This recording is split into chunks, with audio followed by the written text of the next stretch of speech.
luxury stores are bursting with unsold stuff. Weird. Okay? It's weird. Unsold stuff. Luxury fashion brands are grappling, this is a Wall Street Journal story, grappling with an excess of unsold stock due to slowing sales after a 15% rise in 2022.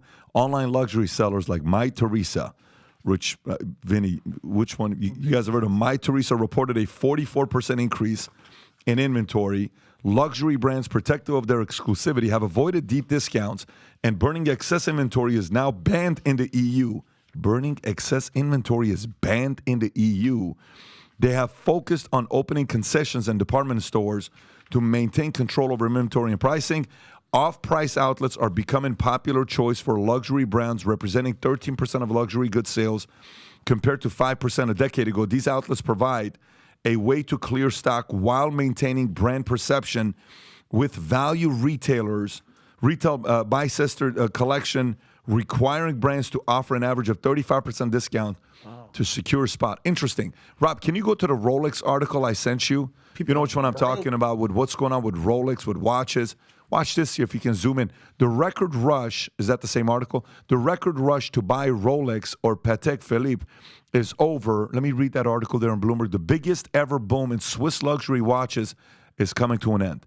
For 3 years, the industry enjoyed a surge of renewed interest that kicked off during the pandemic when wealthy and cash-flush consumers stuck at home began drooling over luxury mechanical wristwear from iconic Swiss brands. The unturbocharged demand for timepieces like AP, Rolex, and others, boosting Swiss watches export to record sales. Damn, $25 billion francs, which is $28.5 billion. Tom, why do you think this is taking place with these luxury products, especially with the watches? Well, could it be that the boom at the top of the collector market, there was no boom at the top of the collector market. I collect, but not voraciously, watches. Great word. And the high end of the watch collection market hasn't gone away. It's still there, and people that had the money still have the money, and they collect them out of interest. The middle of the market was turbocharged by cheap money, and the cheap money has been spent. And so now the demand is down for the luxury items as inflation and other things with the economy have it was a spike. So that headline is actually correct. The rush to buy is over, and people rushed in and then they rushed out. And that's what's happening here.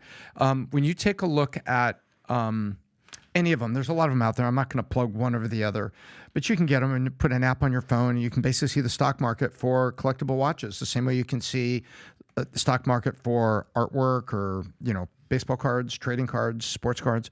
And the big push with all that cheap money has come and gone. And so now the artificial demand pushed the prices up. Now all of those buyers have left the market and the prices are coming back down. You know what the number is? Along with the unit.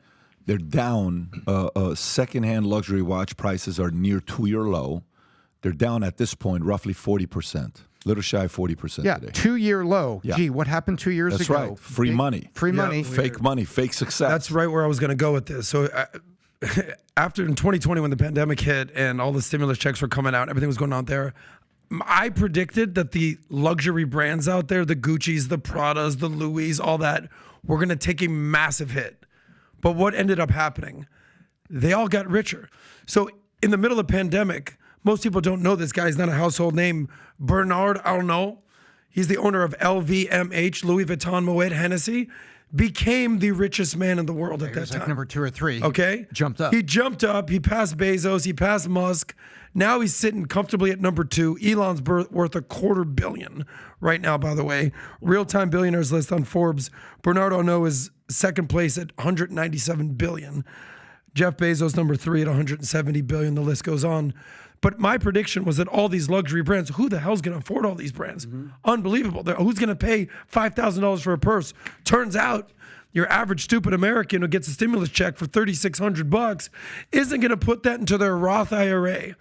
They're going to put that on a purse or a trip to Miami or go somewhere on spring break. We always say this, that the money's going to flow to the top. People aren't just going to take this free money and invest it in their 401k.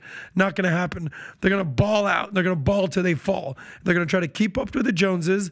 They're going to basically try to fake it till they make it. And that's how you have Bernard Arnault, the owner of LVMH, become the second or first richest man in the world, because the average person that's getting these stimulus checks is just going to just spend all that money. She's going to make me move to Miami. I mean, it's they beyond faked it, right? What's that? The consumer beyond faked it. Not only did they spend their stimulus, they took their credit card debt from $500 billion up to $1 trillion. Wells Fargo said that the next report is probably going to be knocking on 1.3 trillion. And BNPL is what they're using. Buy now, pour later. Is basically what's going on. Well played, Tom. And so they didn't just get drunk and go out and buy things, but now they're tapped out. And guess what's happening? Now the brands are coming down. But if you want to see next year's fashion, if you want next year's fashion to be in your favorite store, here we go. All we need to do is have all the looters come in and steal this year's fashion. Yeah. The insurance money on PNC will pay the retailer so they can send it to Louis Vuitton and refill the stores with next year's fashion. Yeah. So there are some ecosystems in America that kind of can help make it right. I only take fashion advice from the Biz Doc. That's it. That's my guy. I'll be damned. You think I'm going to watch GQ or something stupid like that? It's the Biz Doc. Everyone knows that. Oh, have you seen his underwear? Ridiculous. The best. Ridiculous. Fitted. Tighty whities. V thing. Yep. You think Tom's a brief guy or a boxers guy? By the way, Tom and if you haven't had chinchilla underwear, you haven't really. Tom. But you know what'd be funny if Tom has like those hammock silk. Oh, banana hammock. Banana hammock. Oh, and Tom wakes up in the morning. I would like the Get me my coffee, woman. Yeah. No. By the way, the audience right now is having a great visualization of Tom in a banana hammock. No. If I talk like that, shout out to Louis Vuitton. I'm not going to need underwear. I'm going to need a cup.